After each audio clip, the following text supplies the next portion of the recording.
Fellas, how's it going? What's going What's on? going all right? What's What going up? on? We good, bro. Going Hey, on? we have to do this. We have to do this to start the 2025 season. We got the boys balling in Burgundy with the Eagles Collective. We got a lot to talk about, fellas, with the OTAs. But yeah, let's just all introduce ourselves since it's the first time. We'll start off with you, Chris. What's going on, y'all? I'm part of BIB Ballin In Burgundy Podcast. I'm Chris Knox. Big time Redskins fan. I got my boy Jonathan up on the top right there. You know, we ready for this season. We come to clash with the Philadelphia Eagles Week 16. First time, but unfortunately it's late. I wish it was earlier in the season, but yeah, we ready. That's what's up. That's I what's up. like that. I like Like that. that energy. Whoever wants to go first, it don't matter. Want to introduce yourself, John? You want to let them know a little bit about yourself?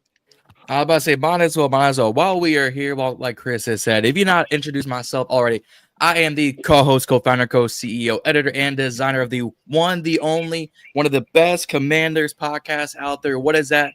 The Ballin In Burgundy Podcast. Say with me now, Chris. Yeah. Come on now. We out here. We out here.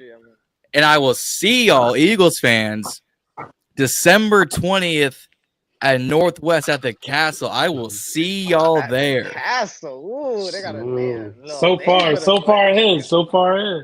I'll kind of go. So, I'm Warren, co-CEO with the Eagles Collective. Hey, I've been seeing the work that y'all boys do, and I say, hey, we got to talk ball with them. And we in the division. We got a lot going on. But, just hit us up. Absolutely. Yeah, it's good to have y'all on the show. I mean, y'all know me by now. I'm Jay. I'm co-founder of the Eagles Collective too, but I actually was the one who found them. And I was like, Warren, check these guys out. Like, they look real organized. They know what they're talking about. Good charisma. I was like, I want to collab with them. So he went on, and you guys answered shortly after that. Yeah. Yo, they locked in, so we ready to go. And we will see y'all in December. We waiting for y'all. We always waiting, bro. Like, we just ready to play. But yeah, we had a lot going on in these OTAs. We got minicamp just ended. How are you guys feeling? Like, we going into that last minute camp part of it in July. How do y'all feel about the team? Like, where do y'all feel y'all are at with all the draft moves, trades, free agency? Where's y'all's pace at right now? I'm gonna let Jonathan. I'm gonna let Jonathan go on this one because if I go, it might be a minute. All right, we'll have you go next. We'll go next. Yeah. Alrighty. As well, we call Chris Mr. Optimism, so he's always got good energy. I'm feeling good though. In all honesty, we just put out a reel on Instagram and TikTok because YouTube does not want to work with us with reels right now. With our rookie cornerback and Trey Amos, 6'1", good speed, good size, good length, Pauls. Like, I'm absolutely ecstatic for our rookie class. We made our moves for Lamey Tunsil and Tebow. You bring back Zach Ertz, B. Wagner, Lubu still hanging around for another year or two. I'm feeling good. Injuries to Noah Brown and crap, not KJ. Is it Debo? No, it ain't Debo. No, to Noah Brown. Yeah, we got Debo. But injuries to Noah Brown aside, I'm excited. I'm ready. DQ and AP put together another top coaching staff without losing any big pieces on the staff to New York, to Detroit, to Chicago, to Philly, stuff like that. But I'm excited. Camp's looking good. We in the building. We ready to go. Nice. I tell y'all boys what. I'm ready to go. I'm ready for the season. I'm waiting for September, I believe, the 7th? Like, I'm ready, like, after what I saw last season and seeing what we do this offseason, getting Debo Samuel, Lermy Tunsil, getting hopefully another lockdown corner in Trey Amos, and hopefully our secondary getting better and our defense getting better. I believe in this team, and I think we will have a better season than what we did last season. If we don't have a better season, it will, I think, be at the same record than what we did last year. Okay. Yeah.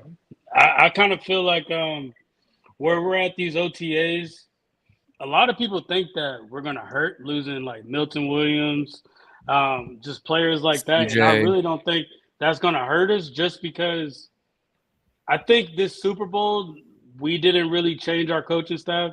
Only changes we really made was the offensive coordinator, Kellen Moore, and then the quarterback coach. But with the OC we have now, he's been with us for 5 years. So he's seen us when we were at our highs, he's seen us at our lows, and he knows what players are going to develop and what works best. So I think I'm very optimistic on that side of it. And we picked up the head coach for, I want to say Bold, not the, what's that team? Boise State? Not Boise. Crap. We got the head coach from there as our quarterback coach. So we're definitely going to see what he's doing. I can see him in my head. I want to interject his name. I forgot. He's not even his first time coaching the NFL. Yeah, it's his first time coaching, but he was the head coach for the college team. So basically stepped away from that to become the quarterback coach. So we're definitely going to see. Bowling Green. That's what it is. Bowling Green. Bowling Green. Scott Loafer. Yeah. Yeah. So I think that's going to be good, bringing some fresh ideas. I can personally tell you, I think this is probably going to be Jalen Hurts' best season. This 2025 season is going to be his best. Okay. But yeah, Jay, I don't want to take up all of it. I'll let you go. Oh, yeah. I mean, my optimism is there because we have a guy named Vic Fangio, manning the defense, and he's, our coaching staff, our philosophy on defense is going to stay the same. I strongly believe that's what kept us in everything the whole season. Our defense was really, and our running game was the identity of our team. I agree with Jalen having his best season. It's weird because Jalen has sense every year in the NFL, he's gotten better and better to the point where he got the Super Bowl. I mean, you guys probably see it, or maybe you don't, but the disrespect is still there. They're still, putting that he has all these big pieces around him. He has this offensive line. He has these receivers. But it's not his fault that how we put this team around him. He's just dealing with the cards that he was dealt. So I'm very optimistic for next season. Our division, I feel, is going to be stronger. You guys have the right to have the optimism. You're one game away from the Super Bowl. So I definitely feel like why Chris is hype and why you're hype, because we were one game away. Even though, we won that game, you guys were one game away. What I see in JD, I see a lot of Jalen Hurts in JD, believe it or not. I see a guy who don't quit. Understand? I see a guy who he kind of doesn't shy away from the big moments. So if you want to ask me about how my outlook is for the Commanders, I say I know we're going to have to face him for a long, long time, and I think he's going to get better. He proved a lot to me as the year went on, to the point where right before the NFC Championships, I said you can't even deny this inside of you that this kid is going to be good. Even though he's an opposing team, you have to give him his credit. He just kept not wanting to quit. So I see a little bit of Jalen, but that's why I'm so amped about Jalen, because Jalen has been through so much in his first 5 years. I feel like this year he's going to just go off fully. Yeah. All right. A little Jalen and JD5. Okay. Yeah. I mean, okay. I don't disagree with it. Because I know the people are making the comparisons. Oh, he's another Lamar Jackson. Oh, he's just a black Joe Burrow. Oh, he's just another Jalen Hurts. I'm like, yes, yes, Joe Burrow. I don't compare him to anybody. I think JD is kind of his own. He's his own person. I don't see him like Lamar. I see him the characteristics, the leadership. I see the Jalen. Because I feel like guys like Lamar, they don't have that that thing to get teams over their hump. To me, I respect Josh Allen, but he's one of those guys. He doesn't have to get over the hump. And I see JD as one of those guys who might be able to, because, I mean, you guys made it to the NFC Championship in his rookie season. That's a huge feat. You understand? Right. But that's why going into that game, I was like, we can't lose to a team who just put this together in 365 days. And, we've been trying to build and get back. So, that I do give y'all respect for that. Yeah, I think my biggest thing of not going over the hump with certain quarterbacks, I think one thing with Josh, it has never been his problem. It's always been his defense's fault. If we're going to go off topic a little bit, you can't blame Josh for leaving 13 seconds left on the clock. And, Kermit the Frog to Mr. Taylor Swift connection kept happening over and over and over again. It's 13 seconds, 2 timeouts. Outside of Pat Mahomes and maybe Tom Brady, who's going to do that? Yeah, that's true. Having a great defense does definitely benefit, because both Super Bowls, Jalen's defense was in the top 5, and you guys had a pretty decent defense. I think was 3rd team total, 3rd in pass defense, but 29 in rush. So your defense wasn't terrible, but you gift a good quarterback a really good defense, and he's gonna make the most of it, because field position is gonna matter, and just the tone of the game is gonna matter. So you give a good quarterback decent to above average defense, he's gonna make something happen out of that. Exactly. Yeah. What do you feel like is the ceiling with the Commanders going into this season? We know we played y'all NFC Championship, but with all the changes and with Devo now, Laramie Tunsil, how do y'all feel like y'all can see yourselves back in the NFC Championship game? Yeah.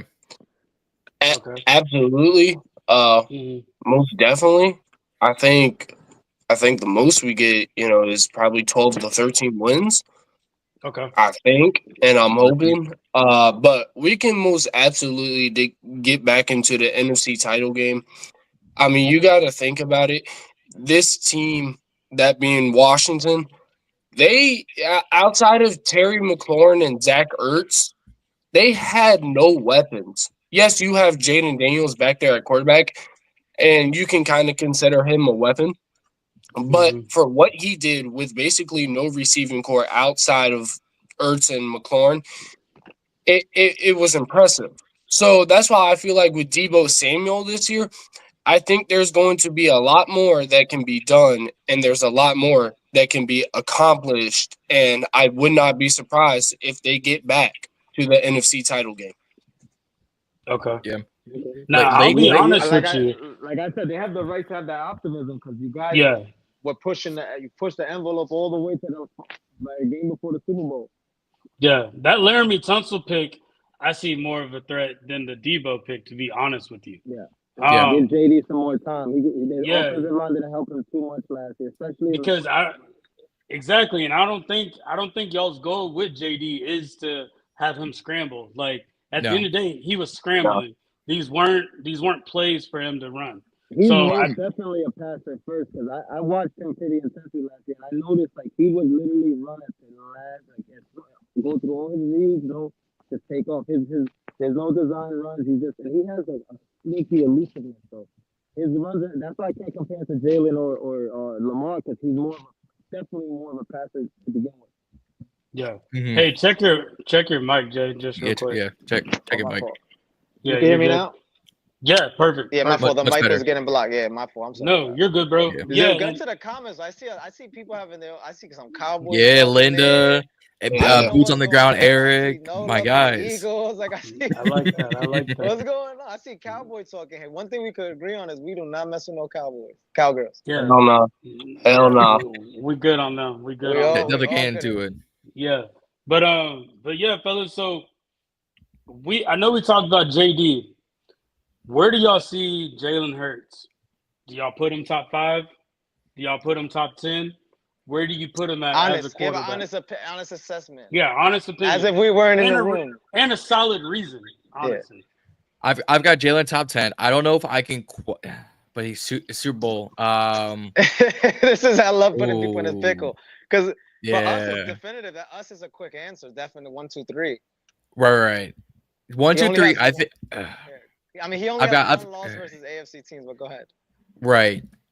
I've got it's Mahomes, Josh, Lamar, Burrow. I've got my top 4. Mm-hmm. I think top 4. I think once you get to 5, then you can start playing. Pick your favorites. I think that top 4. Mm-hmm. It depends who you have at 5. Depends who you have at 5. Because I know people who would put Jaden at 5, and I'm like, bias aside, I would. Bias aside, I've got him top 8. Jalen, I think, is around that 5 to 7 mark. 2 Super Bowls, 1 win, 200 championship games. Comes off one of his better years in the league.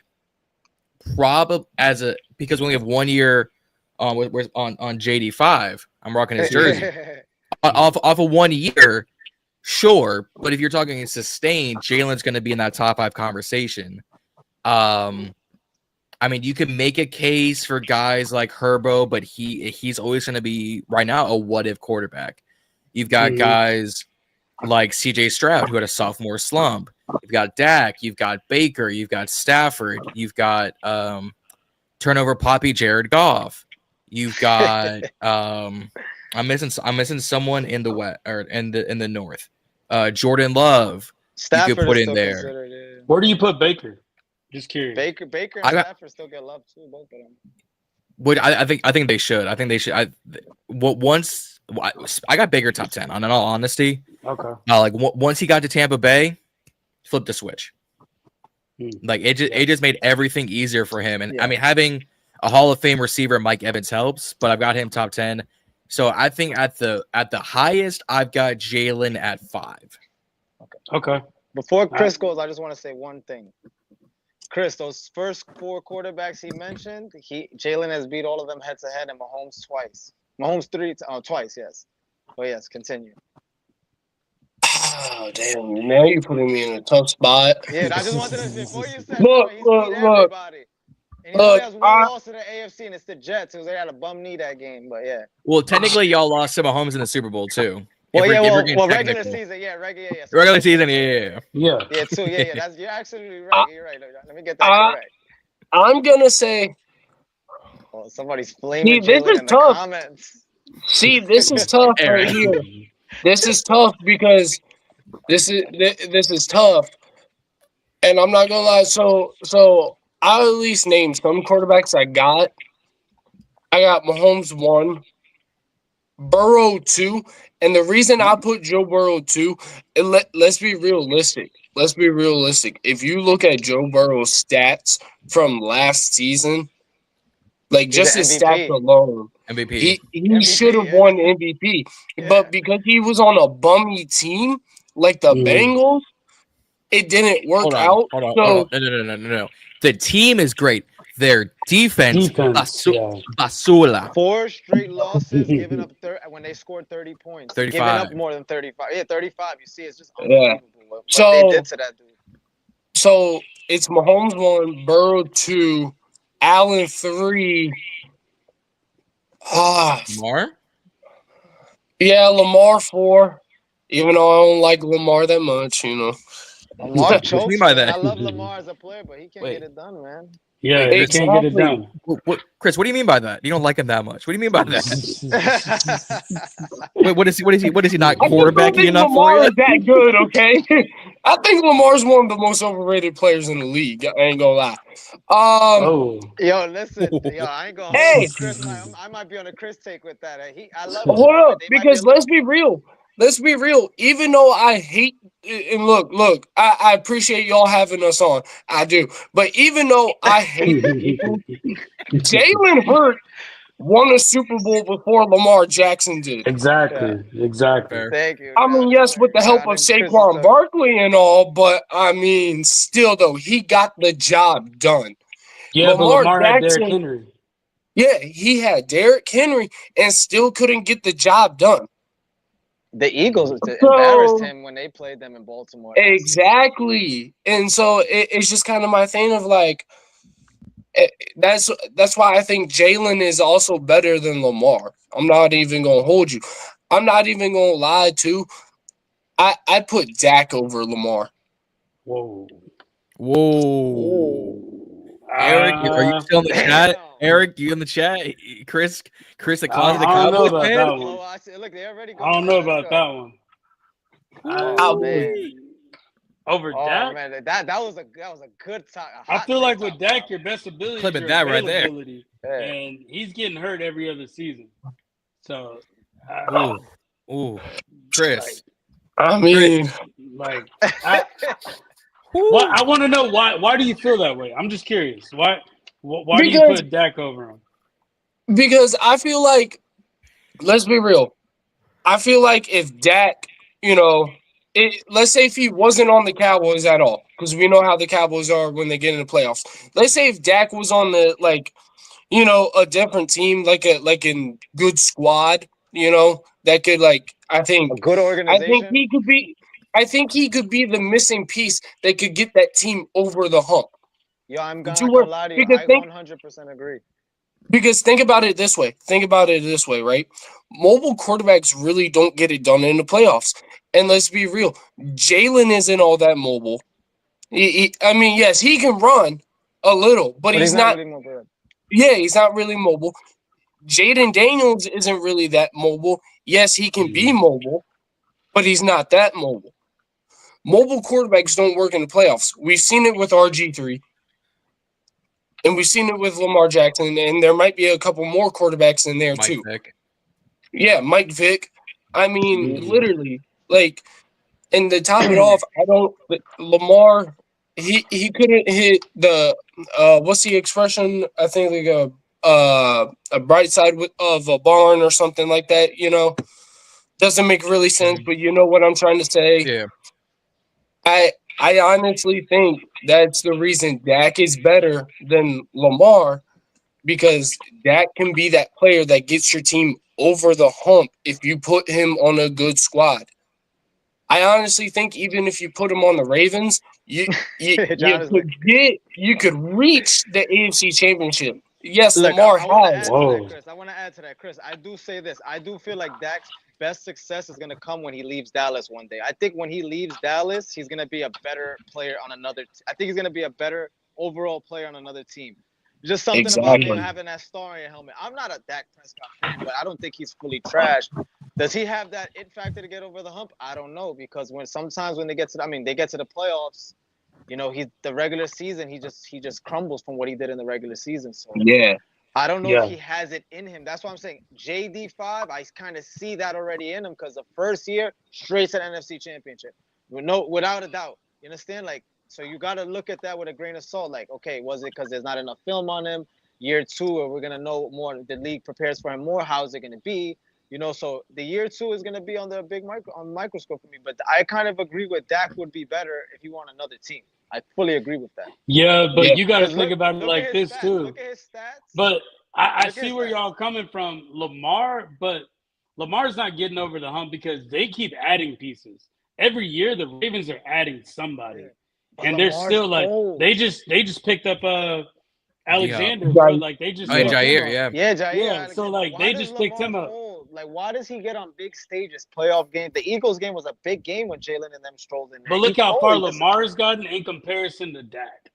That's true. That I will say. That's why I don't know if he will be that like Chris. When the Knicks are, I don't think he's that guy. I think he will be better in another team. I think he'll have more success. I don't know if he'll be the guy to get a team over the hump fully, but I think he would be better than with having Jerry in his ear.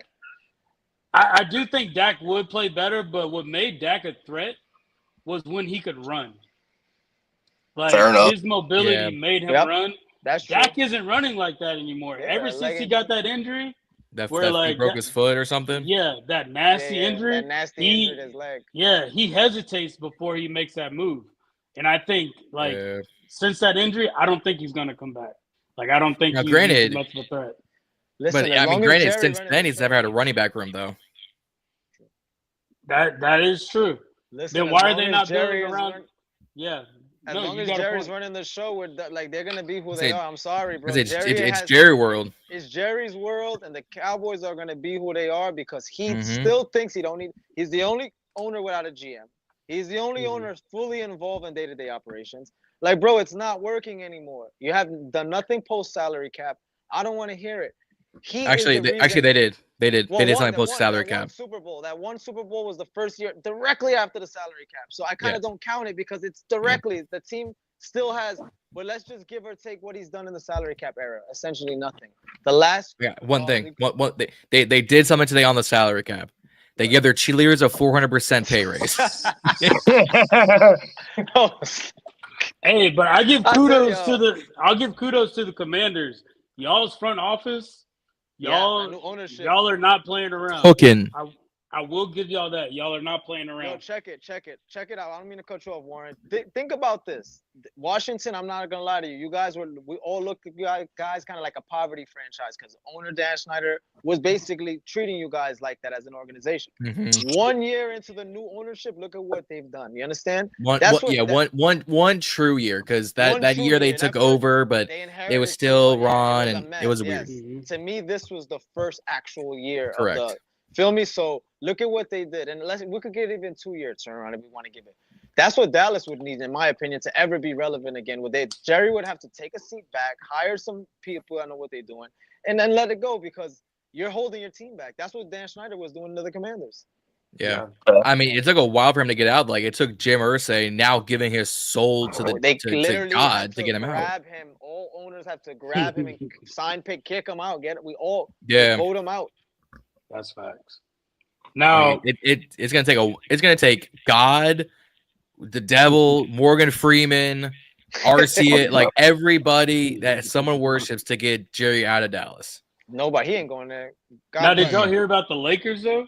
How they're Genie Bus sold majority ownership to a new CEO. Now, can you see Dallas possibly doing that at some point? Nah. No, I think he's the most stubborn. I think he's probably the most stubborn figure in professional sports. I'm being honest. James Dolan would like to have a word with you. Former Knicks owner, yes, we can talk about that. Mm-hmm. Yep. But yeah, so what positions are y'all concerned about right now after minicamp's over? Are there still areas that y'all think y'all still need to work on a little bit, or y'all maybe need to pick up maybe one pick here, there, or maybe concerns on? D-line. It's the D-line, bro. Because specifically defensive end or edge, however you want to put it. No, it's not even just edge. It's not even just edge. I'm worried about the whole D-line, bro. Because literally, we had one of the worst rushing defenses last year. Yeah, 29. We did. And it proved in an NFC Championship game from the first play from Saquon Barkley. It proved. Yes, it was a toss to the outside, but it just proves that literally it was one of the worst. And yes, I'm praying that Jazeer Newton and Deron Payne and whoever else can break out. And Sheldon Day and Carl Davis and Jacob Martin. But literally, we're going to need somebody to end up breaking out on this D-line because, God forbid, I can't go through another horrible defensive line year like I did. And I'll add this too.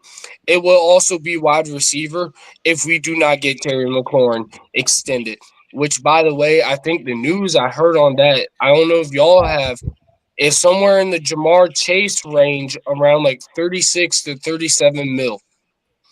Is he worth that? Would you give him that? I believe Terry. Is he worth it? Yes. Yes, I believe Terry is worth re-signing. Let's be real. Terry is probably the only wide receiver worth re-signing since probably the Art Monk days, since we had the posse back in the 80s and early 90s.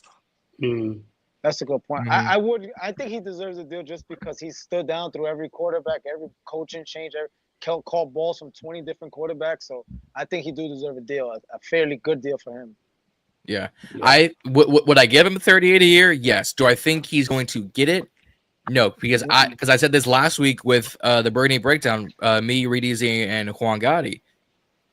Terry is not a guy to be braggadocious and break the bank and to reset the market or to even say I want top 5 money. I think he's gonna get around that 31, 32, 33 range because he wants to see this team's. It's a lot. But it's all in the guarantees. We could give him a 4-year. We could give him that DK 5 for 150 as long as the guarantees match. If we give him a 3 for 97 and a quarter and you make it somewhere in the ballpark of like 60 guaranteed, is that only 20 something a year? That's only 25 a year. Yeah, that's what I could see him doing. I could see him taking a deal like that. Yeah. But I mean, he'll probably get more of like a 3-year 110, 115 to get those guarantees up. Is he 30? Yes. Does that brings him to 33? Yes. Does that bring him to the end of Jaden's rookie contract? Yes. But like we've all said, and not just us, I've seen Cowboys fans say that. I've seen Ravens fans, Commanders fans, Giants fans. Name me another wide receiver who does not get in trouble in the media, doesn't get in trouble on the field, off the field, in the locker room, is under arrest, is under a grand jury, is in jail, and the biggest thing about him is that he goes fishing. You said a wide receiver 1? Name me a wide receiver. I was going to say Devontae Smith. I was going to say Devontae Smith is pretty. But also, But do you think Devontae Smith would have stuck around for 13 quarterbacks?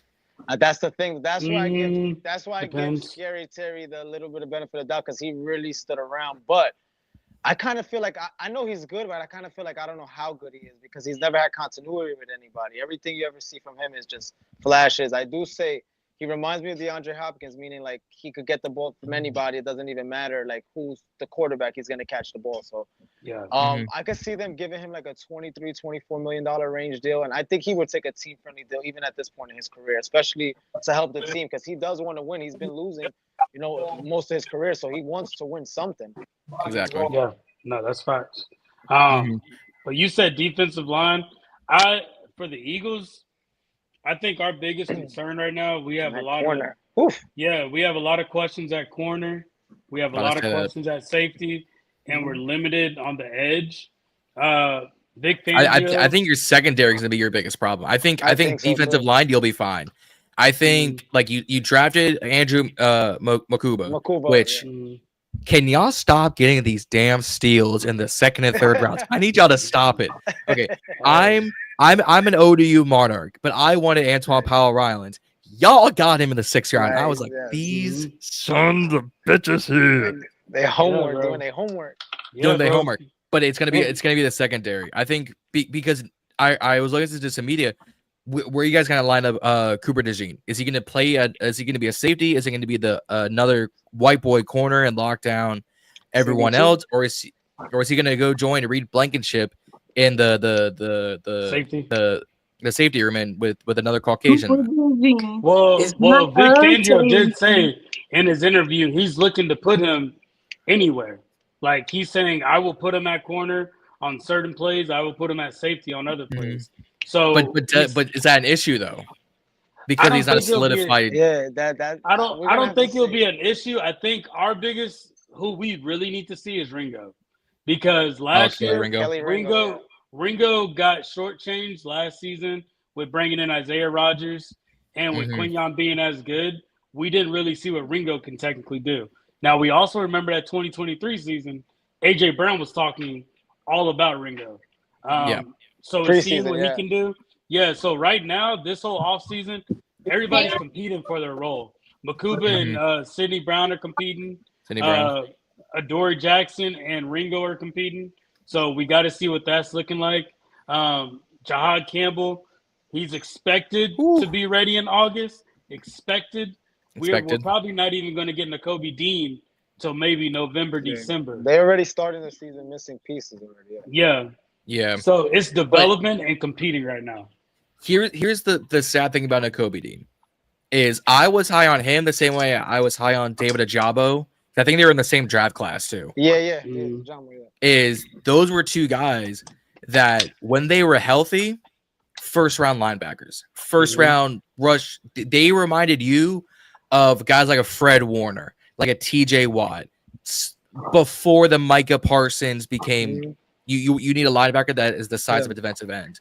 Is hybrid, a hybrid, exactly, or what Chris and I are used to, like the old Landon Collins as a Buffalo nickel. Landon Collins sucks. Landon Collins sucks. Sorry, my guy. But Nakobe is just so riddled with injuries right now. I don't know if he might end up the way 9th year like tight end Cam McCormick, who's now with the Patriots, as a scouting advisor. They'll keep him around in the building. He just can't play because the moment he steps on the field, you're like, when is it coming? Yeah, that's what happened to him. Last season, he played so good, and then he gets injured right before the playoffs. It sucks because he was injured for the first Super Bowl and the second one. That's diabolical. Sucks. He had to and with Zach Bond. What's that? Well, then you had the emergence of his teammate both at Georgia and Philly in Nolan Smith. That's true. Like I would hate to be in Nakobe's shoes because on one hand, you're a 2-time Super Bowl champion. You're on one of the best rosters we've seen in the past few years. You've got Hall of Fame teammates. You've got Hall of Fame coaching. On the other hand, you're getting coaching from Hall of Famers because you're injured. Your teammates, your brothers who you grew up with at Georgia and in the NFL are doing what you thought you're going to do right next to you because you got injured. No fault of his own. Let's be honest. No fault because injuries happen. But Chris, it'd be like if you and I were teammates at, let's say, Florida, You got injured, so I went on to have 2 All-American seasons, drafted in the first round, while you fell to the second and can't stay healthy. We would be proud for each other, but I know you would be filled with a little bit of jealousy because we grew up on everything naturally. Yeah. Well, I think it goes based on the contract. It goes based on the contract of how they treat Nakobe Dean with his injury, because we got Jeremiah Trotter Jr., Smile Munden, we have him, and then you got Zach Bond and Jahad Campbell. Personally, I think Campbell is built to replace Bond. Me too. Yeah. That's my personal opinion. Just because that's like the 3-year plan.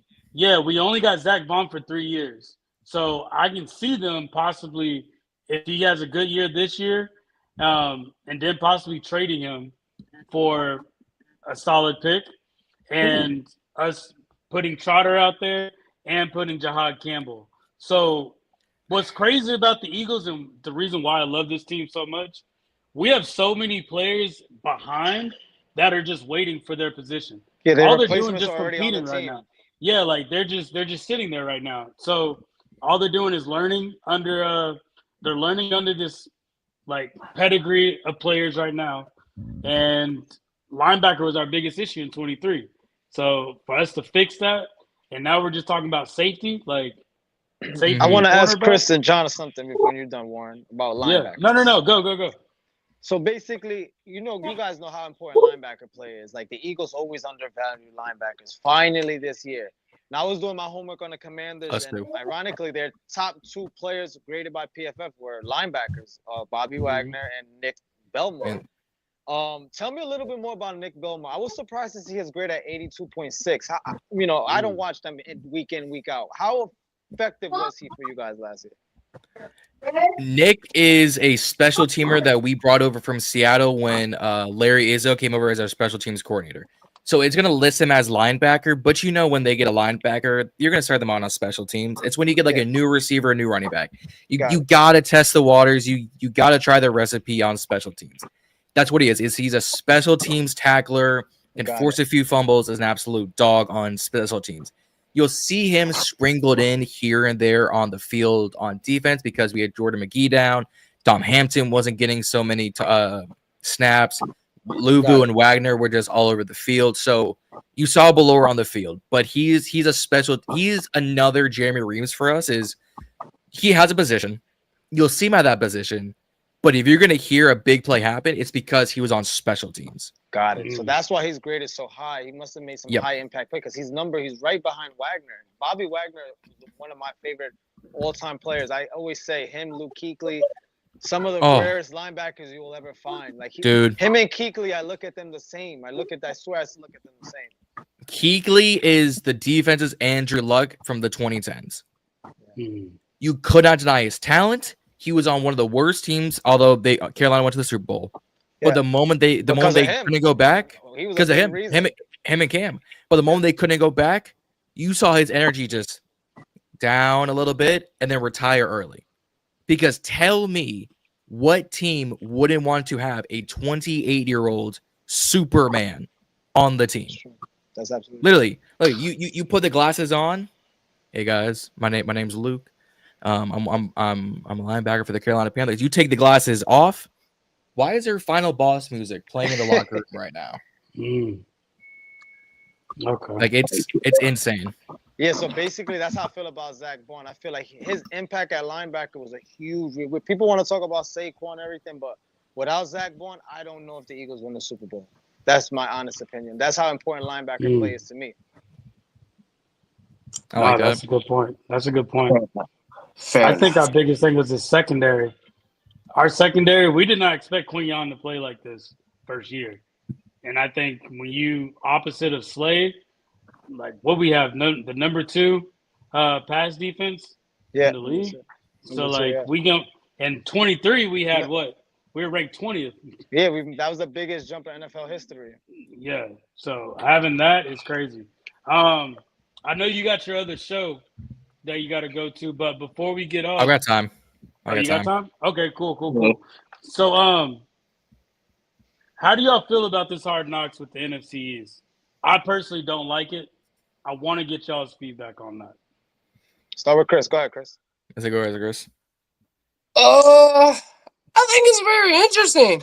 I honestly think it's interesting. I think it's going to give us an inside look at each team, and we kind of get to learn about a little more on each team, on what they can, maybe do this year compared to last year. Obviously we know the Giants ain't gonna be shit. Let's be real. We haven't mentioned them once. I'm not gonna hold you. Let's be real, bro. Yeah, they got that nasty D line, but let's be real. In that clip we saw, their offensive line sucks. Anyway, no, it's gonna be interesting, because now you get the real look at the coaches and what they do. Like, are they chill with the guys, or are they like pushing them like a Jim Harbaugh type? Because if we think about it, Harbaugh, when he got to San Francisco, he took that team, I believe, to the playoffs in his first year because he pushed them guys so hard. And then he leaves San Francisco, goes to Michigan, comes back, and what does he do? He gets the Chargers to the playoffs because I believe he pushed them guys so hard. So it's going to be interesting.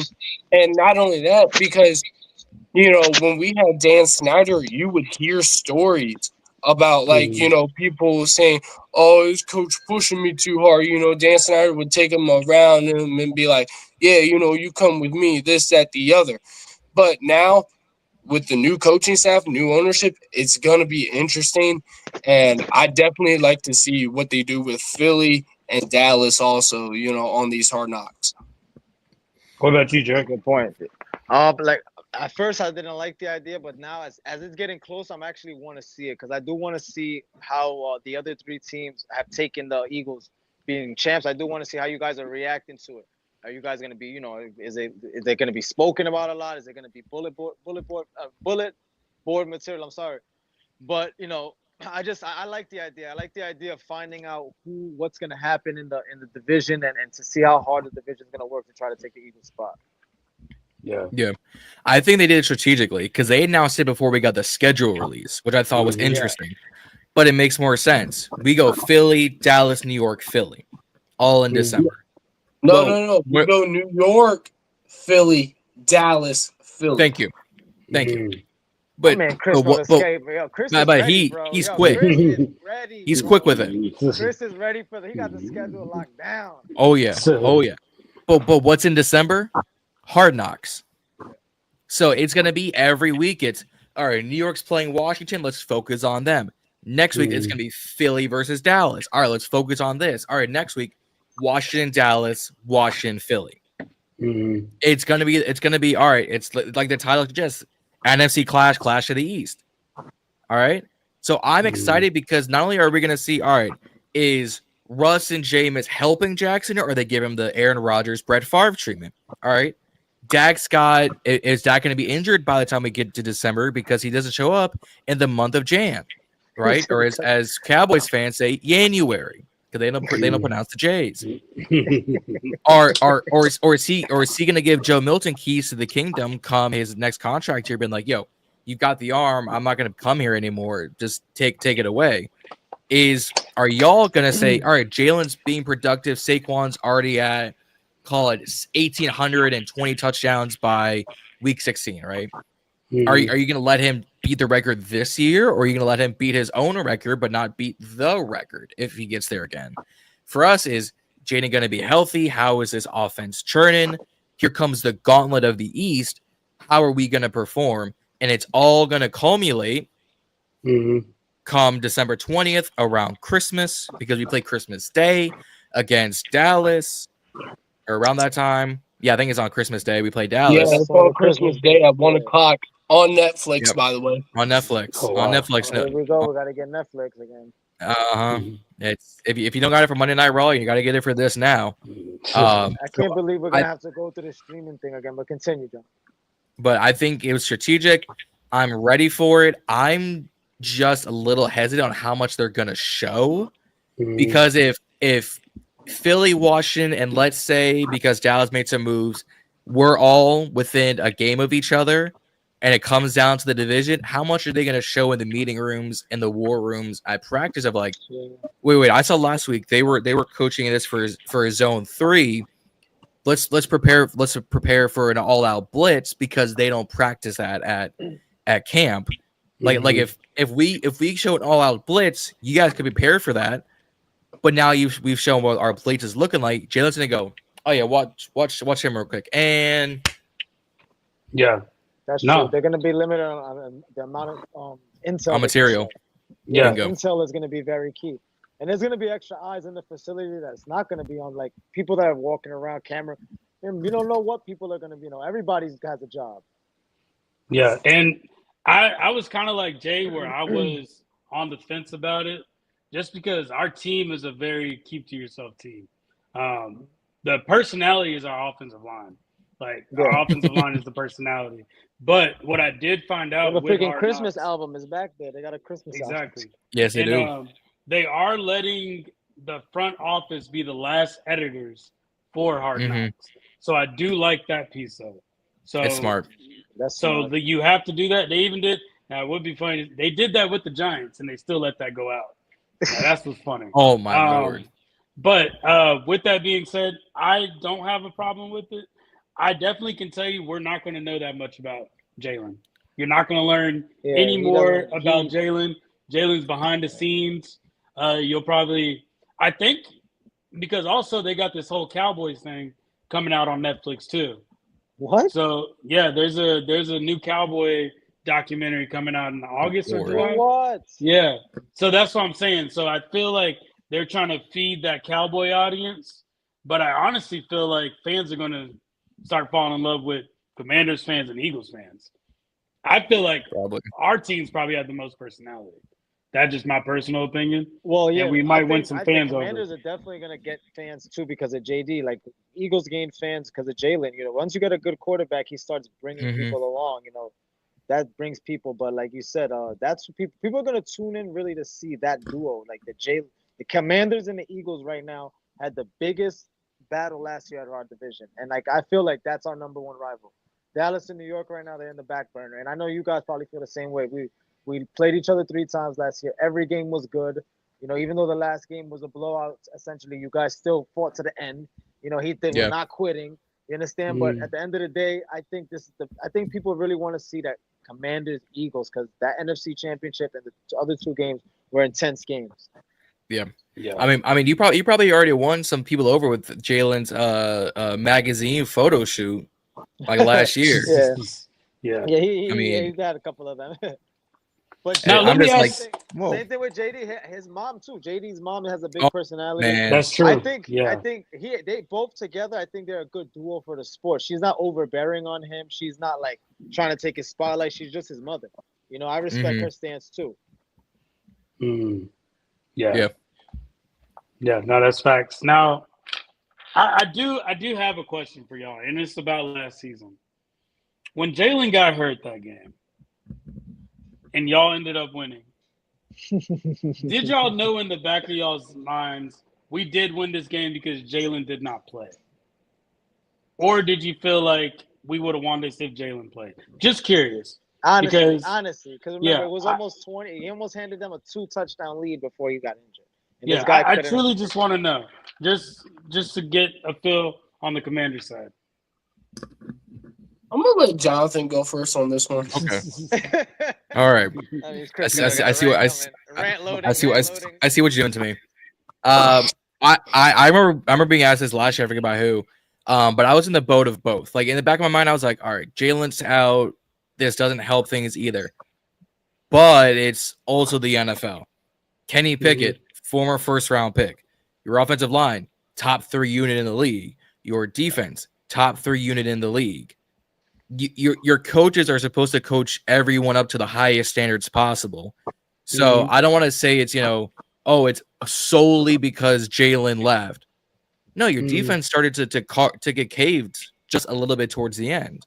I remember Kenny fumbling and giving away a pick or a pick or a fumble. All right, small hands aside, two gloves aside. You practice. You practice this. Yeah, that's true. Your defensive line was getting at Jaden, but just like how we can't cover the run on the edge, the moment Jaden does his swing to the left or swing to the right, where he does that big arch in the backfield, like the McDonald's logo, and he's off on the sidelines, name me another team who would have tracked him down. Carolina took 60 yards to get him down, and Jaden gave himself up for that run. Or else that's a touchdown. So I would probably say Jalen leaving hurt doesn't help things, but I wouldn't say it's the sole contributor to us beating that game. I think because when Jalen left, your whole part of your defensive line went, I'm going to check out. We got this. I'm going to check out. Well, CJ did get kicked out too. Yeah, CJ got ejected. True. That was the other reason. That was another reason. Was CJ was during that time, CJ was our biggest communicator on the defense. Oh, he was communicating all right. Yeah. He flipped a double bird directly at a fan in front of a ref, and it was over. That's what he did. I didn't know that's what he did. That's crazy. Yeah, he did it directly to a fan, and they just they're not gonna take. There's no 2 strikes for that. But yeah, Chris. All right, I'm gonna get into this one. It's very hot. Here we go. So I'm gonna take it with a grain of salt, like Jonathan said. Part of it is, part of my reason is Jonathan's reason. Let's be real, though. You can say, yes, we lost this game because Jalen Hurts didn't play. But the question is, does Jalen Hurts play defense? No. No, he doesn't play. He doesn't play defense, and then that's where you see that's my thing with some of these Eagle fans, because they say, "Oh, if we had Jalen, we would have won." How do you solely know? If y'all had kept Jalen in the game, how do you solely know if he would have won? Because let's be real, even though if Jalen was still in the game, y'all still could have lost that game, because of possibly some second half shenanigans or whatever.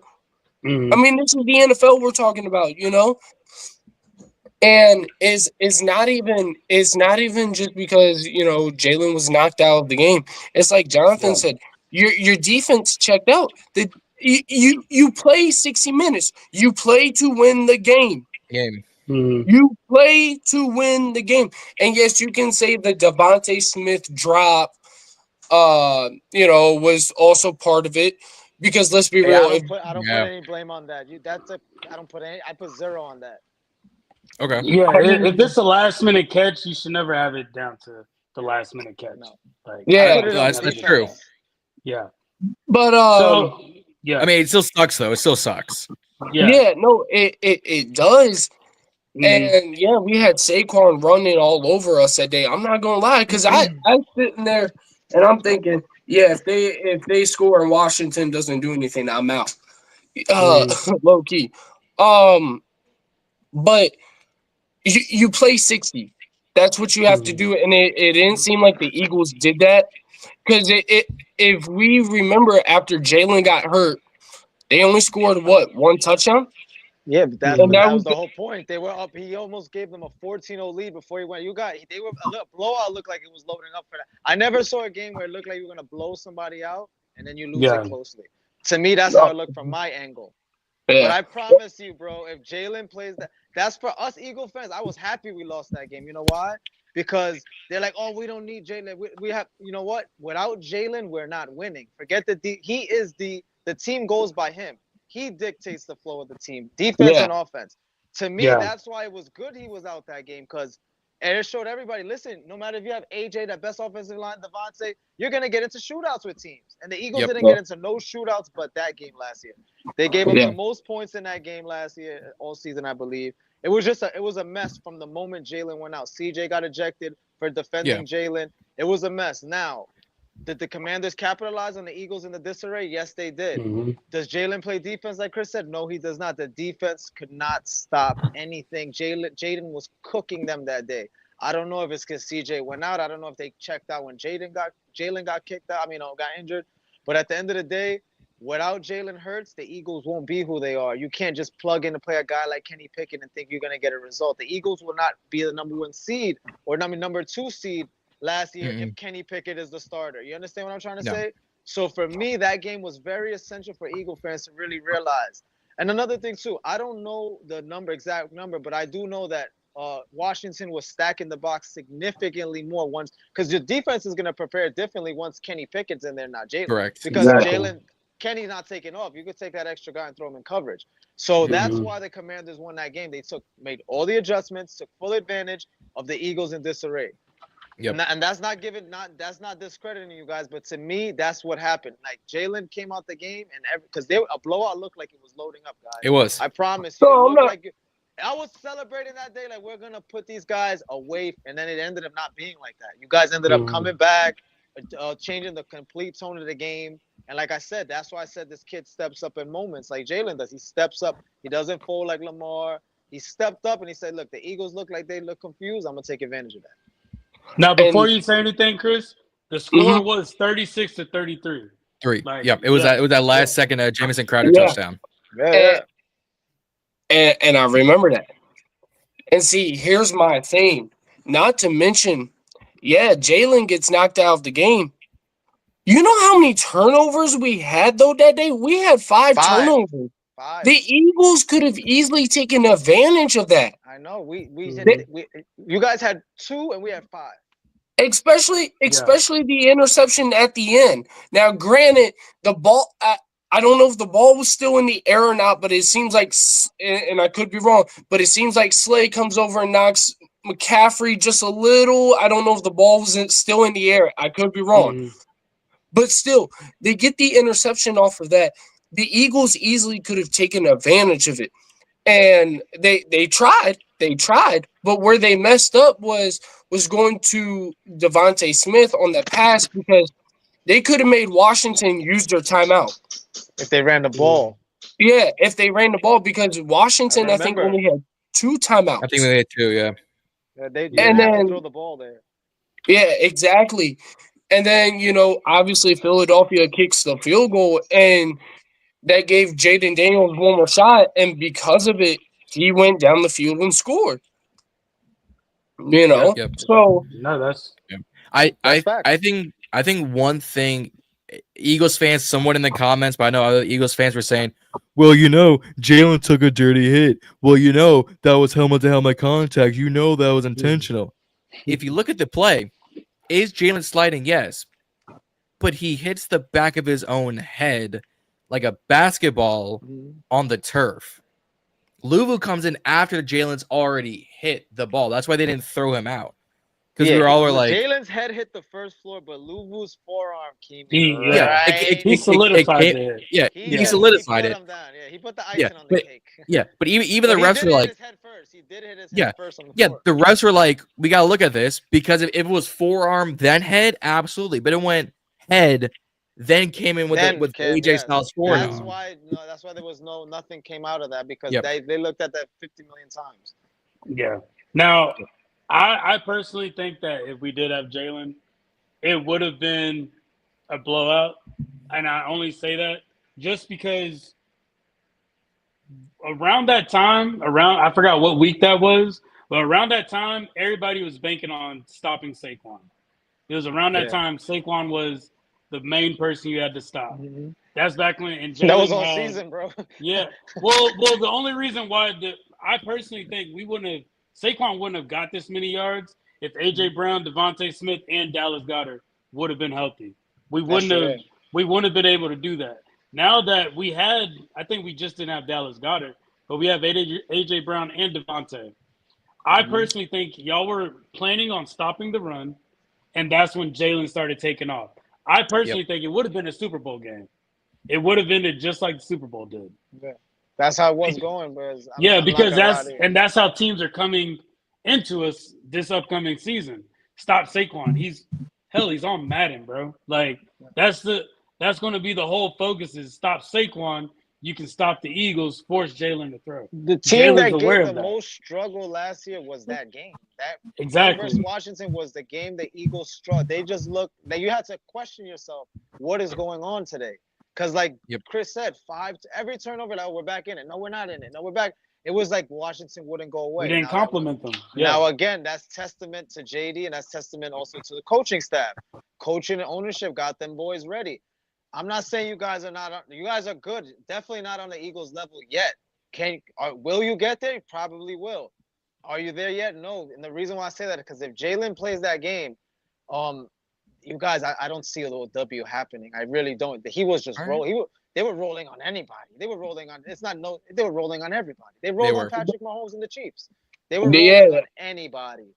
They had like what, a 10-game winning streak going into that game or something like that. They were like 12-2 after a 2-2 start. That's why that game looked so confusing. But CJ going out, and we can't make excuses. Like you said, you got 60, you play 60, but it was just everything. And then we had even five turnovers couldn't get us. And then that's why I don't blame Devontae Smith, because once you got 5 turnovers, why are you not able to win a game? I don't blame Smith. I've never blamed Smitty for that loss ever. Yeah, and it's not only that; it's that during that 10-game win streak, y'all beat us the first time. Yeah. And it's like you said, everybody preparing to stop Saquon Barkley.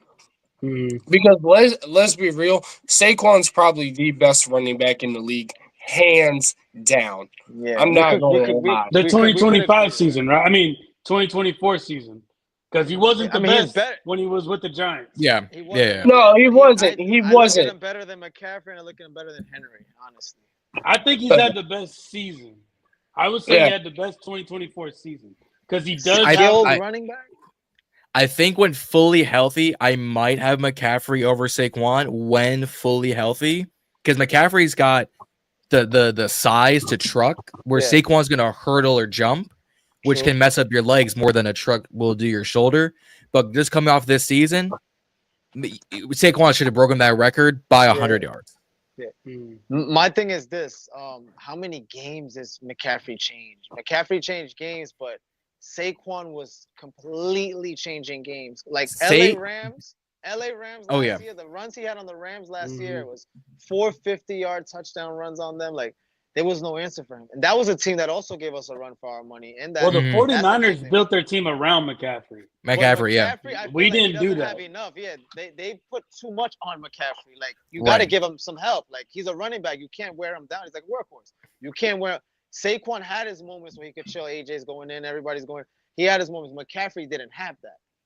Yeah. I think the other thing is, like Warren was saying, McCaffrey is their offense. Jalen is your offense. You just added Saquon to the equation. Where in San Francisco, no pun intended, runs through McCaffrey, runs through Kittle, then runs through Brock. Because Brock is very much a Stafford, a Baker, like your pocket passers that can get mobile for like 5 to 10 yards.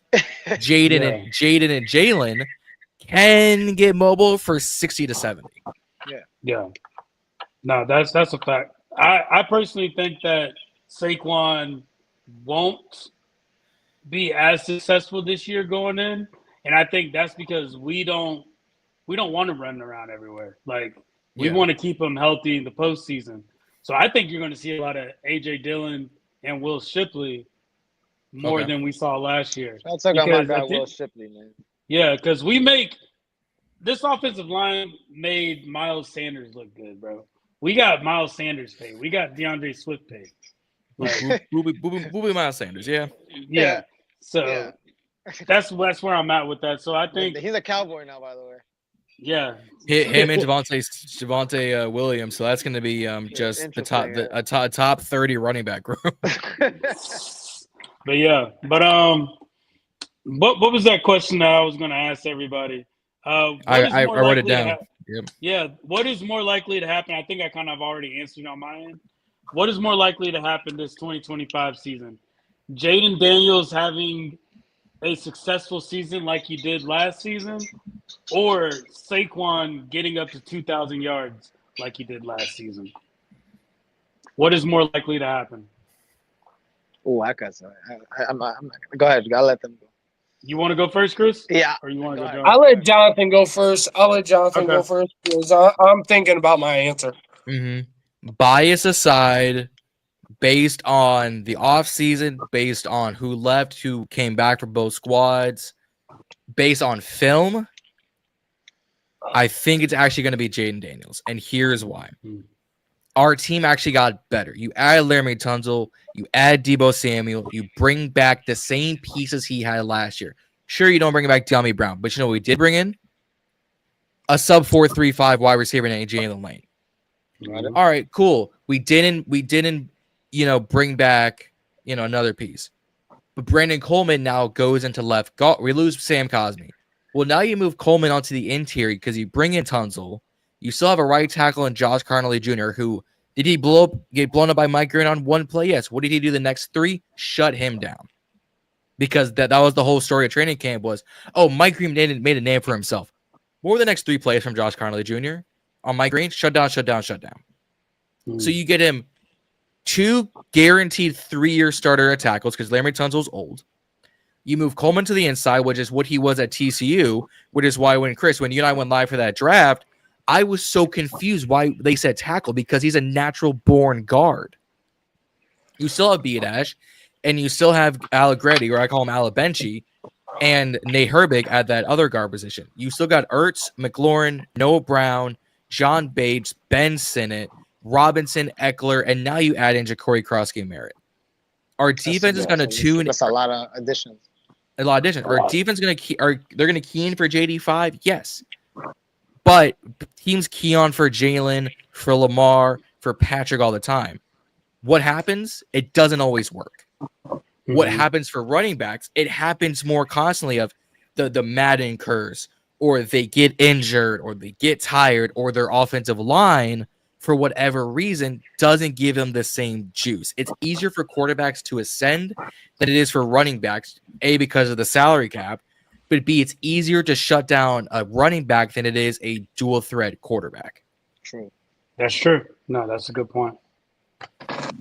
I'm going to go with Jonathan on here on this one. I think and it's biased aside. It honestly is. It's biased aside. I think it's going to be Jalen because trying to repeat on what you did for a running back is hard. It really is. It's hard because we didn't see Adrian Peterson do it, and Adrian Peterson had good seasons. He had good seasons even after he got injured against us in 2011. He came back that season and looked like a beast, but I don't know if he ever I don't know if he ever reached 2,000 again after that. Nope. No, he didn't. Henry, same thing. And that's my thing with Saquon Barkley this year is that, yes, you have a good offensive line, but now I think people are going to start to kind of focus the shift more a little on Saquon.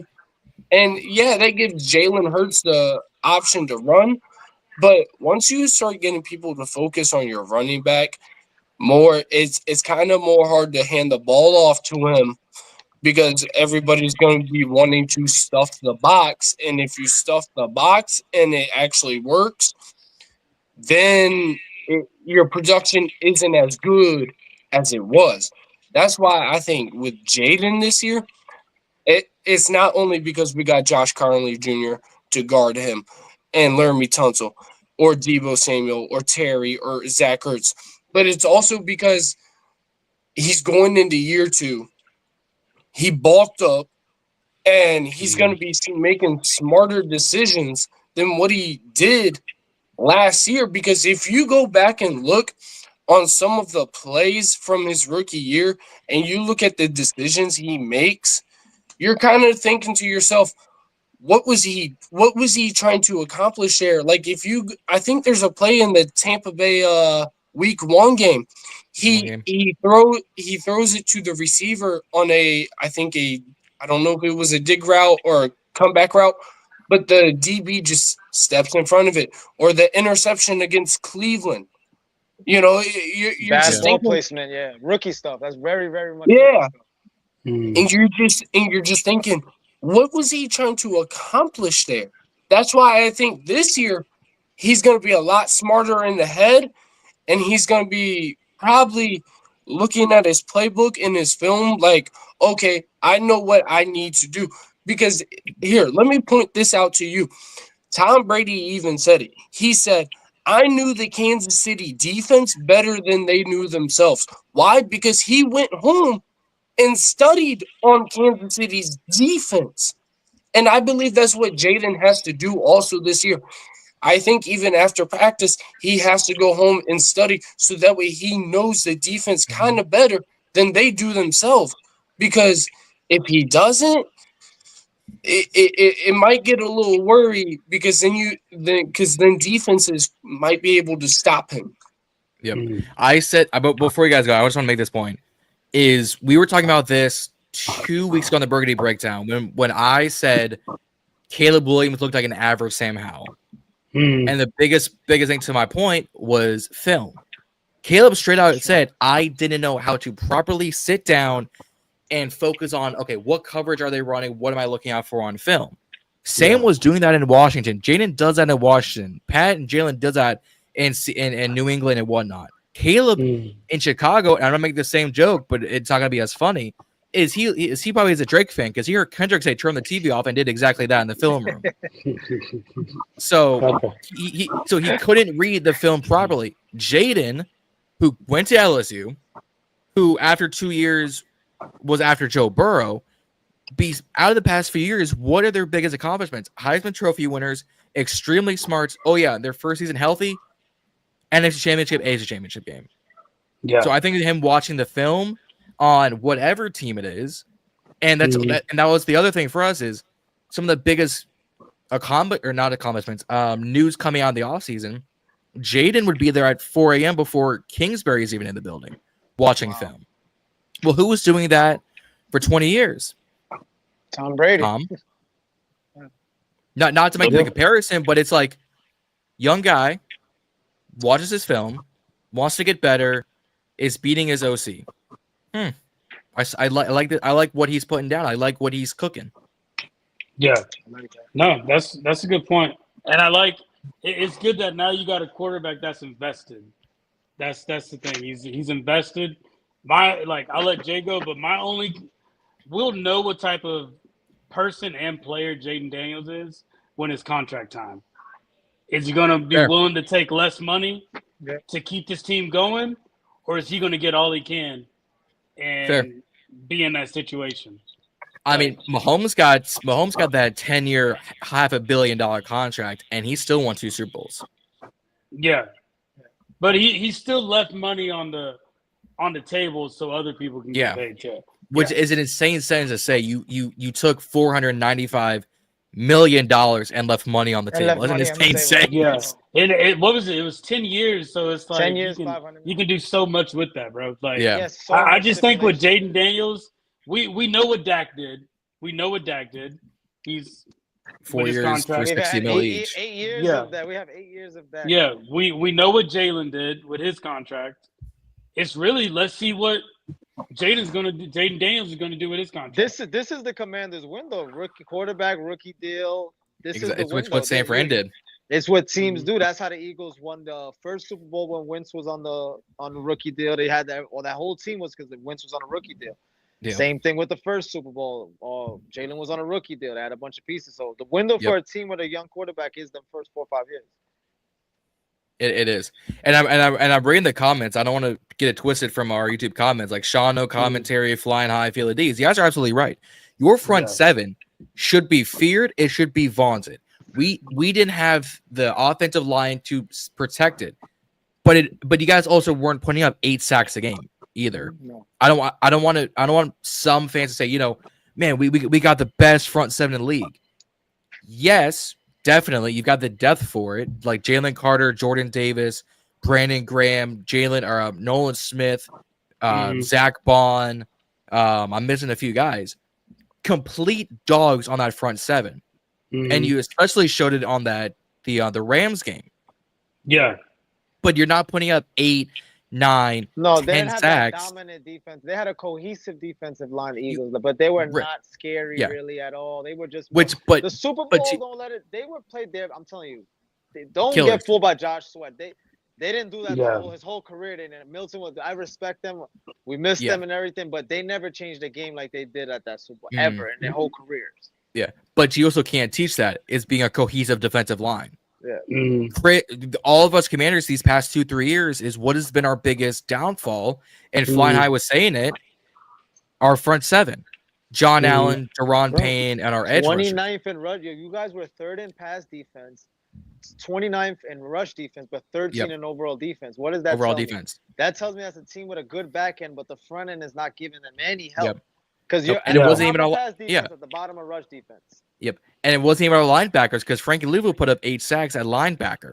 Bobby Wagner had another 4 or 5. So our linebacker department, we cool. Because I'm a Jordan McGee guy. He was high on my list. He's one of my guys. And Witt said it.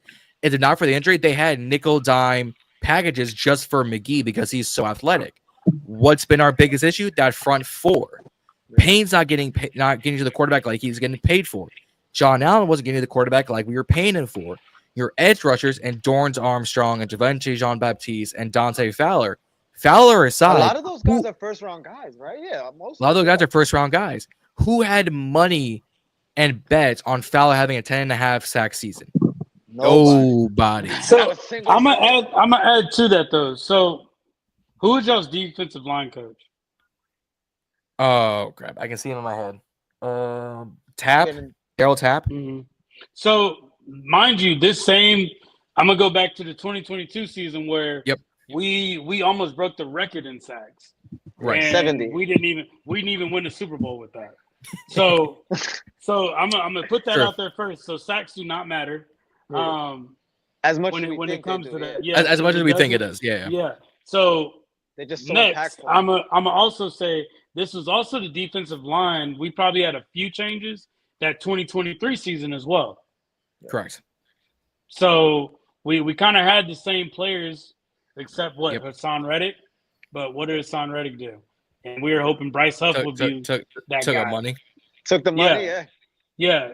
Hey, Bryce Huff did the same thing. So that's. I say y'all gotta stop trading for edge rushers at this rate. Yeah, you're over 2. Yeah, just stop it. Yeah, don't do it. But my reason for saying that is because I think when it comes to that, y'all have first-round draft picks on your defensive line. Maybe it's the coaching and the development of it. It very well could be. But Allen and Payne have been here. Allen's been here 2017. Payne's been here 2018. They've gone through all the coaching. They've gone through all the schemes. They've gone through all of the playbooks. Mm-hmm. They each have had one breakout season, get paid, fit off to Thanosville because they dust. Got you. Okay. So coaching is going to be interesting to hear from a command. I never heard a Commanders fan say that. Like after they got paid, they feel like it took a step back. I mean, look at Payne. He got paid as a top 10 defensive tackle, 4 sacks this season. Yeah, that's not is sacks everything? And like to Warren's point, no, it's not. But what is the one stat everyone and their mother is going to cry for the Hall of Fame for? It's sacks. That's true. Sacks gets you a contract. It gets you a contract. Sacks get you contracts. Exactly. So and even those first few games, Baker's not the biggest scrambling quarterback. He carved up our defensive line. Wow. We should have had 7 sacks, on Baker, runs right through him. Wow. Just unhand me, scoundrel. Get off me, you heathen. Off to the races for a first down. He shook Wagner out of his ankles in the playoffs. He beat that old man off the brakes. Nice. But what is Wagner? A future Hall of Famer at linebacker. It's okay. Yeah. What are defensive tackles paid to do? Cause disruption and rush get the quarterback. Yeah, rush things, disrupt things, rush things, just mess things up, take things off timing. Yeah. I remember when John Allen was a fringe top 10 or your top that 8 to 11 spot where people have Kobe in their top 10, that 8 to 11 spot. I could name you 15 to 20 defensive tackles who are better than him, and half of those are in the NFC. Got you. Rams, Niners, Eagles, Giants, Cowboys, Buccaneers, Saints to a degree. Not Packers. Not Seattle either. I'm missing the conference. The North, Detroit. There's 9 groups I listed right there before I get to us. Yeah. By the way, you guys wiped down Detroit. That was that kind of We appreciate very, that, guys. very shocking to see because we appreciate that. I was like, because Detroit was the team we were licking our chops for, because everybody's like, that's the team that's gonna take down the Eagles. That's the team. That's the team. I'm not gonna lie and say I wasn't a little nervous. Like, bro, they just walked them in their house at Ford Field. They just that whole city. They turned the whole city off. Washington, they turned the whole city off in Detroit. Yeah, Detroit deserved that though, bro. The way they were playing these teams, they deserve that. You guys wiped them down though. And I think, if I remember correctly, Aiden was getting ready to get cleared by the time it was Super Bowl time. Okay, Hutchinson. Hutchinson. So he was going to be a fringe starter if y'all were going to see him in the title game. I'm glad he's staying healthy. I'm glad he's rehabbing, because what he went through, man, you're lucky you didn't lose a leg. But could you imagine that Detroit defense against you guys, but add Aiden Hutchinson back? You're running your left and right guard, or your left and left tackle, just for Aiden alone, where you didn't have that problem with us, because like is Allen Payne disruptors? Yeah, I guess, but they're not Aiden Hutchinson's. They're not Jared Versus Jalen Carter's. They're not Micah Parsons. They're not Oda Wingba. They're not any of the guys where you look at the spreadsheets and you're like, that guy right there. Like Teron Armstead just said, so man, what's one reason why you left football? Man, there's this guy named Jared Verse in LA. He made me want to give up football. Wow. So Nate, that's an insane thing for a rookie. That's an insane thing to say. Exactly. And I'm looking at it as, so there could be a very strong chance y'all can be fighting for TJ Watt or Hendrickson. Is that a possibility? You guys are going to start attracting bigger names as you guys get because I truly think it's coaching and the front office. Like, if they've been here this long and they have no production, it's time to like cut the cord on them. Like at the end it's why we let Allen ship off to Minnesota. He got like 3 years, $93 million from Minnesota, but they need a defensive tackle, so it's not going to be the worst option out there. Payne's contract was just so unmovable, and Chris, we've touched on this in the group chat. He got paid for what he was worth at the time correctly. That his contract's unmovable until next year. Wow, we're stuck with him because he's earning like 22 a year, and his salary cap hit if we move him is like 17. Oh man, that's too much for one player who's not actually having a major impact. Yeah. You know what I could do with $17 million a year? Salary cap. Live in Washington D.C. That's all I could do. That's facts. But so is TJ Watt somebody that y'all are looking at, or even Hendrickson? A lot of insiders are gonna keep their our hat in the ring. Like Lewis Jr. thinks Trey is still in the fight. Chris, I think you've said in the chat that we should still go get them. I've been out since we didn't do it at the draft. We've got 5 picks next year: a first, a third, a fifth, a sixth, a seventh. They're not getting a first for Trey right now. Because he's gonna want that gig contract. Yeah, he wants the contract before he gets in the building. Yeah, he's gonna exactly. So that moves us to a third. Well, they're not gonna. They're gonna want a second in return, which rightfully so. One of the most elite edge rushers in the game right now. Back-to-back 17.5 sack seasons.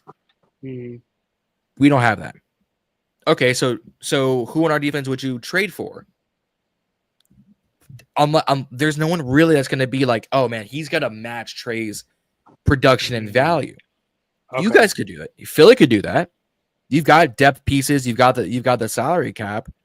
I don't think it's not unrealistic for us to go get him. But it's not a surefire. You know the cost that comes with. Yeah. Exactly. The what's the old saying? The pros don't outweigh the cons. I'm about to put it that way. I can't figure out the right saying. You know, people around the league have said that like people want to play with Jaden Daniels. Like there's players vouching. I've heard that. And 5 years ago, like when Jalen after his second year, that was a thing that was going around him. So you guys are gonna attract, like Warren said, bigger names, like because they're gonna want to play with a young quarterback on a rookie deal with a good team around them. They're gonna want to play. So you guys are gonna. I can see you guys making a splash, especially with new ownership. Yeah, I don't think y'all are done yet. I think there's gonna be a play that's gonna be made. Definitely with the team I'm most concerned. Y'all have the money for it. Y'all definitely have the money for it. So, like, I wouldn't be surprised with that. Me, personally, I kind of don't want the Eagles to make any more moves. I'd rather keep what we got and just develop everybody. Yeah, because I feel like we have the depth when it comes to secondary to where somebody's going to make a move. Somebody is going to step up. So I do hate that y'all did pick up that cornerback from Ole Miss because we even had we even gave him the visits. He was part of one of our visits. Yeah, so that was a good move that y'all made. With I think he's a taller corner, right? He's 6'1", 6'2", yeah. So he's up there. He's up there. I had him as first round grade for like an AJ for guys like him. Yeah, he's definitely up there.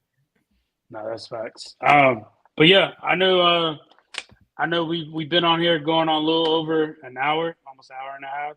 Almost an hour and a half. Y'all got anything before we get up out of here? We had touched on it in the chats thing between me and y'all.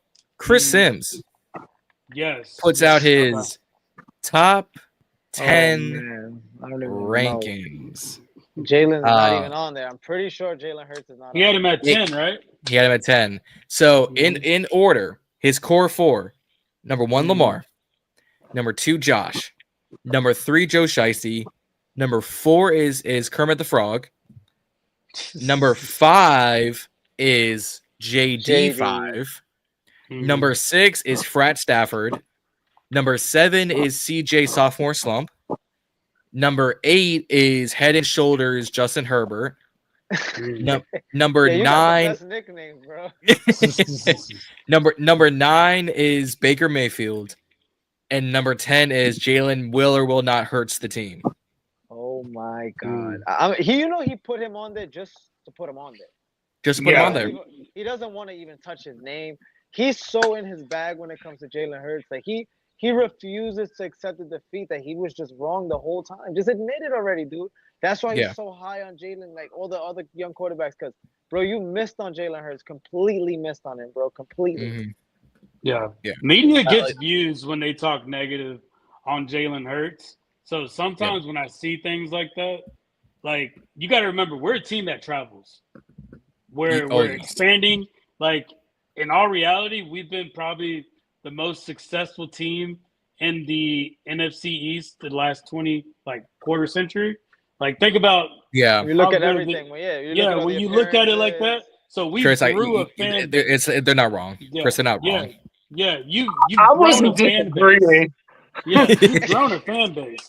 But I just think they're just trying to piss off Eagle fans. I think you got to put Jalen at 5 just because Lamar Jackson has had a team around him just like Jalen. Like, he's had a defense consistently just like Jalen. They're gonna point at the MVPs, but he don't got a Super Bowl. He don't got a Super Bowl MVP. So it's like we could go back and forth. I just think that like the first I look at Joe Burrow. I really look at Joe Burrow as like the best quarterback. Like, when you have to actually imagine Joe Burrow on the Commanders or the Eagles, he would wipe up, bro. You understand? He does what he can with Cincinnati, and they haven't in nothing. His defenses give up 30. He puts up 35. His defense gives up 40. He puts up 38. His defense gives up 42. So he gets zero help.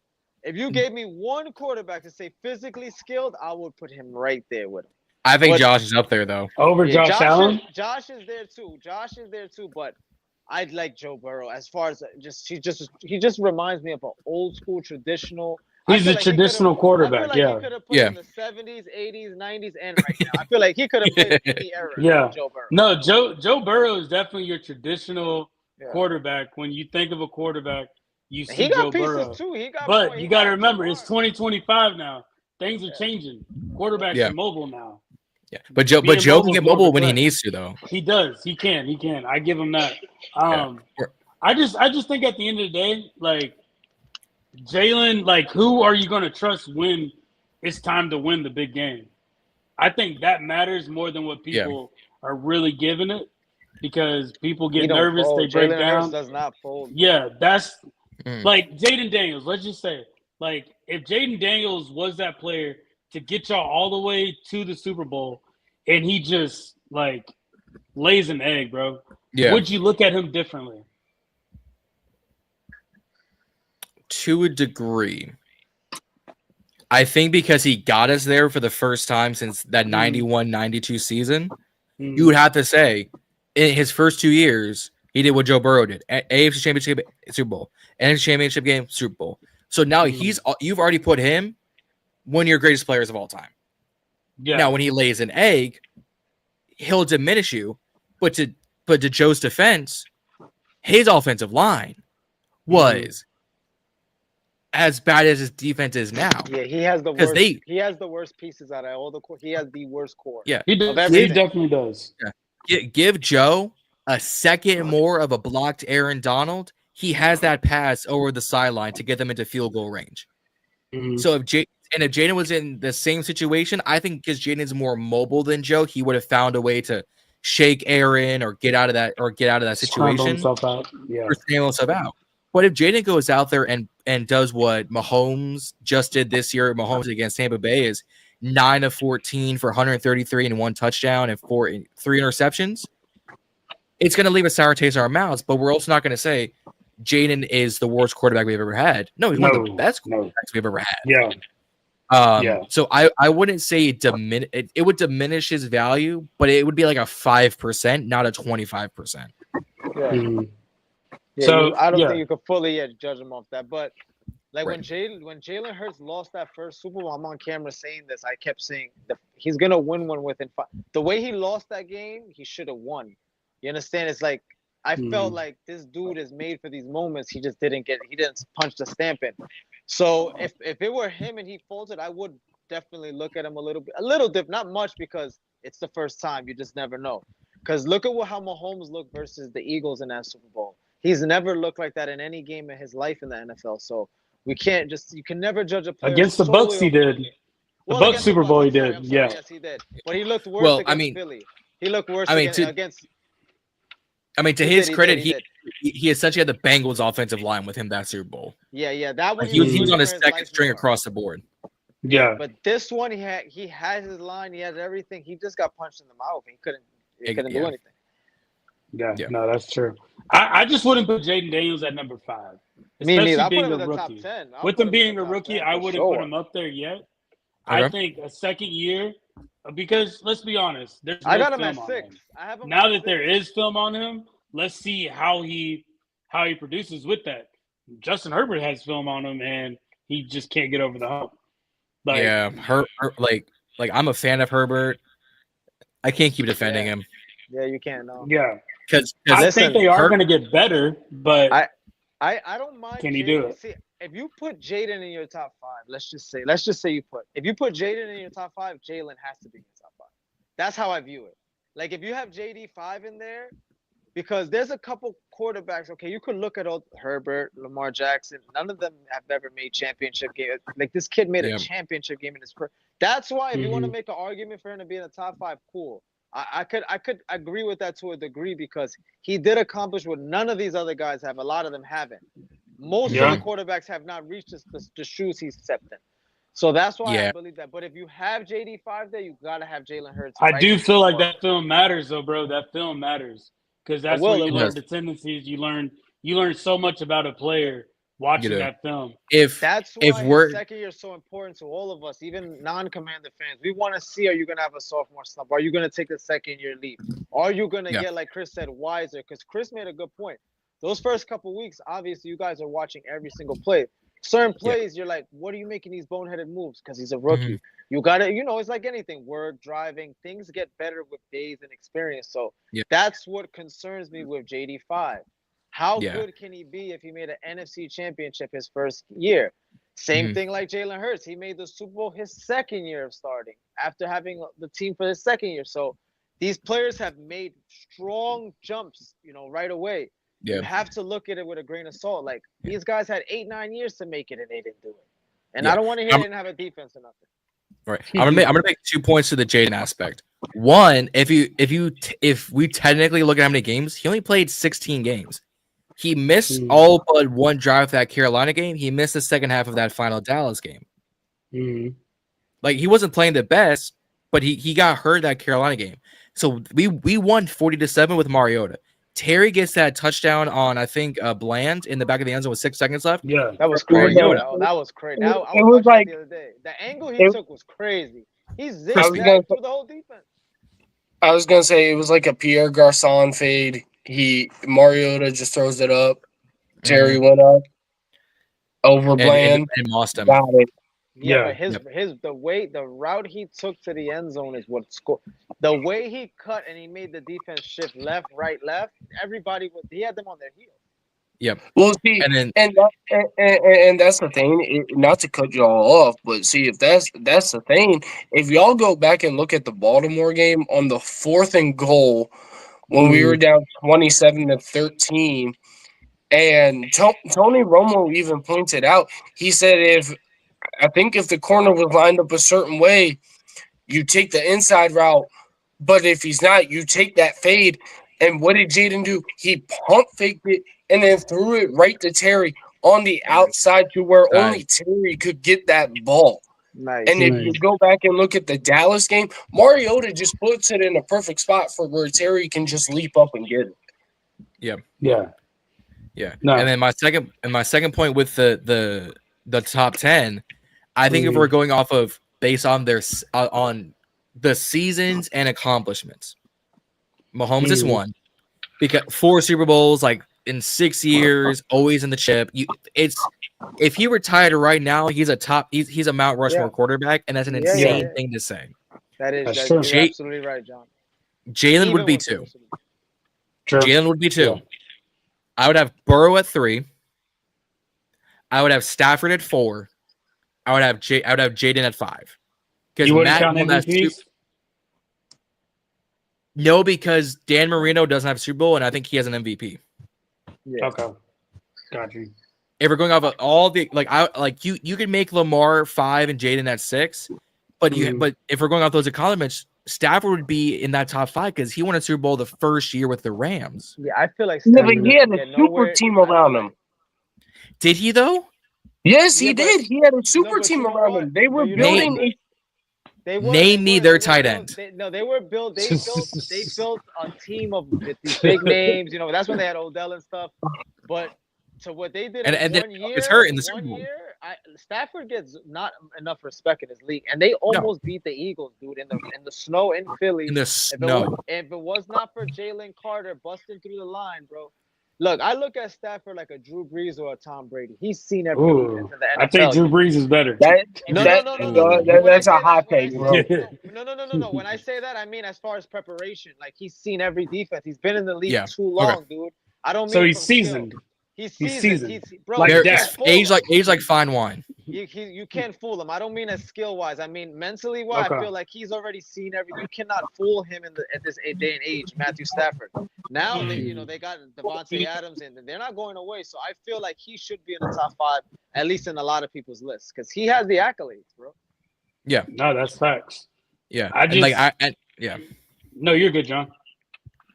No, I was gonna say, and then like at that 5, it's Jaden because he's gone to the NFC Championship game in 1 year, where Lamar I think has only sniffed the AFC Championship game once, but Lamar's got 2 Super Bowl rings or 2 MVPs, excuse me. Yeah, Jaden regular season MVP. Well, what were some fans saying for our good stretch of the season? Jaden's an MVP stature of like stats, style of play, getting us to win. I see that. Like, did he win? Obviously not, because rookies. It's a QB award, and we were going to win it regardless. Exactly. Yeah. But so like I'll put Lamar at 5. I would put Jaden 6. I don't think that's a tall thing to say. Is Jaden's in your top 5? He's in your top 10. Not quite in your top 5. Okay. And it's a very slippery slope, bro. That's the thing. Just because these quarterbacks like the Josh Allen, Joe Burrow, Lamar Jackson. Like, they're trying to beat Patrick Mahomes, and you just can't beat him. Yeah, you can't. Jalen walks. But then you got the NFC where Burrow has. Yes. Burrow I'm gonna make one statement before we go. Just let me know when I go.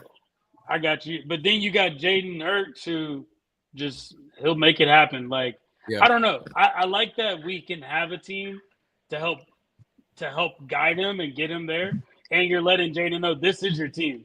Like, you're running this offense, and we just need you to make the big move when it's time to in the championship game. I'm just glad we don't have that quarterback that just flops. Like, we can do this ranking all day, but it's going to be the gold jackets that matter the most. Exactly. 20 years down the line. And I think Jalen is closest to getting that gold jacket from a Joe Burrow and like a Lamar Jackson, just because he's gotten rings. That's the only reason why I say that. We're going to remember the rings. Yeah. Like, but look, Warren, I want to say one thing, Warren. Nobody wants to put Jalen in their top 5 or top 10. Cool.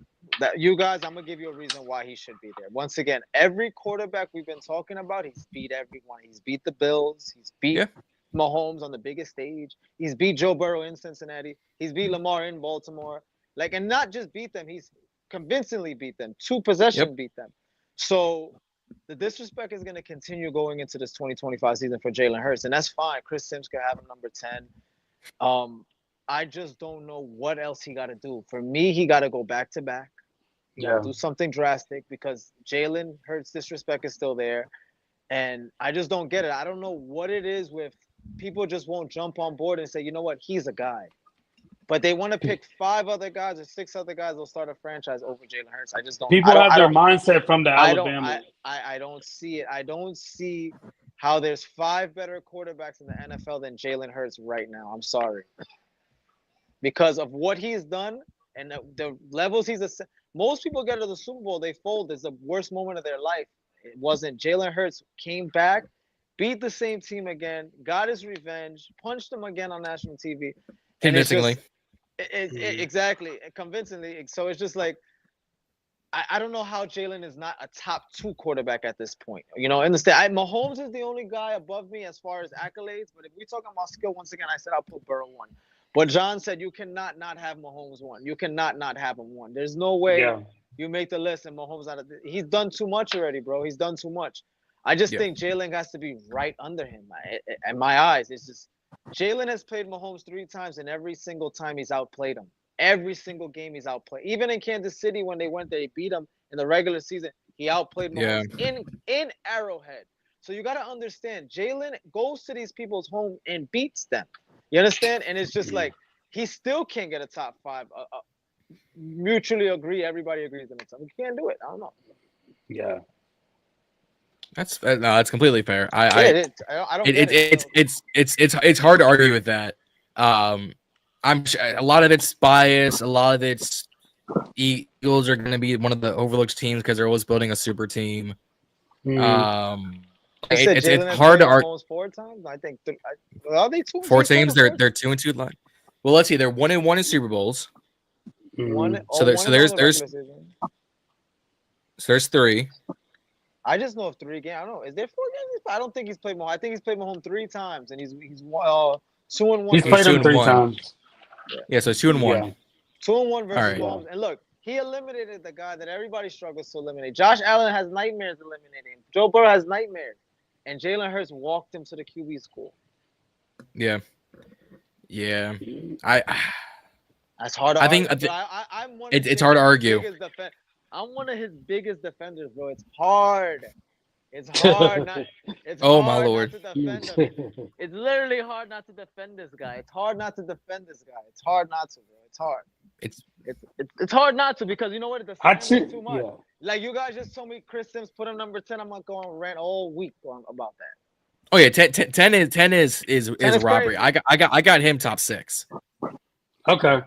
I got him. I can deal with 6. I like Mahomes is up there. I think what helps Lamar and even Josh to a sense is those regular season MVPs, but they're regular season awards. But we don't vote on them until the postseason. Like, that's what I think is dumb. Like, I had Josh 2023 MVP, Lamar 2024 MVP. That's how it should have gone. It didn't, but it should have, because look, if you look at the stats, Josh kicked Lamar in 23, but then Lamar kicked Josh in 24, but they swapped or whatever. But they swapped. Yeah, that's weird. But they swapped. So that put Jalen at 4. I think what's carrying Burrow is because he's never had a top 15 defense. I think is their biggest thing. Is like he went to the Super Bowl his first healthy year. Has beat Mahomes. He's like 3-1, 3-2 against Mahomes. So that's 4. So that would put Jalen 5 at the top. There's a conversation. He's top 3. I just think what's gonna kill him is either regular season MVPs or because he's always got a super weapon on the team, AJ or Saquon.